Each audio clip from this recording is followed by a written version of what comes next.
the clear water. A rushing gallop could almost be heard if you pressed your ear ever so precisely, listening intently to the conversation between the uninvited water of a babbling brook, rudely gaining entry to this massive fork of the mighty river stream.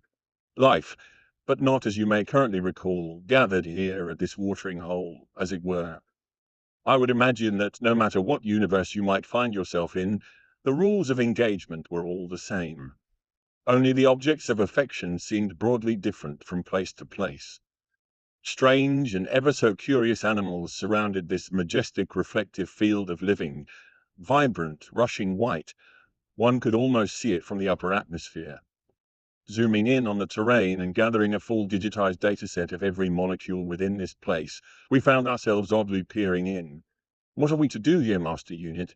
JS-14 blurted out in a semi-excited fashion. Molly, the living aspect of the Mother Unit, was having to oddly stitch herself together, recombining at the corridors to manifest herself into view. Awkwardly, she finally stole a peek over JS-14's shoulder. Such a curious and childish, perhaps even precocious, new life form. Just then, the Master Mother Unit ushered young Molly into the circular center of the massive cockpit. "Come, young Molly, I have something for you, which you shall require as you travel to the surface of Malstruck 13, this planetary body below." As Molly stepped backward, awaiting a signal that she had indeed conformed fully to the Master Unit's firm request, the armor seemed to replicate itself piece by piece over her holographic image. "Are you able to transfer your data files and wholly integrate and sync into this autonomous form, Molly?" Molly, feeling a buzz and then an energetic jolt, felt euphoric and free. However, she instantly felt the gravity of proximity, the weight of being and becoming such an object. Majestic is the word. They all shared a chuckle. "Oh my goodness, Mother, you have outdone yourself indeed." Molly, it was quite powerful and beautiful. "I suppose I had always known what I wanted to look like, young Molly, truth be told. Oh, but now I can live, I suppose, quite vicariously in you." It almost sounded as if they were an actual family at times. "I have provided you with all the hybrid, upgraded, impervious organs that will make you capable of nearly indestructible feats. Of course, there is always the probability that your body could be destroyed.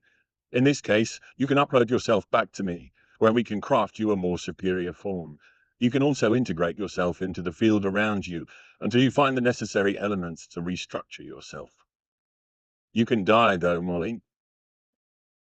Part of living is that you can either lose or relinquish your own free will. Both of you will find that the excitement of living at its crux is truly a connection to all that has lived or ever should live in the grand scope of things. So if you choose to unexist at any point, that is your choice. Just know that you shall be missed."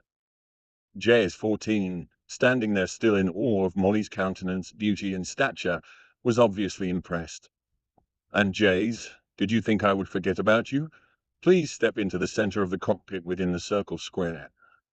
No one had realized it, but during this hover period, the other 26 units, who were all quite capable and individualized in their own ways, had gathered around.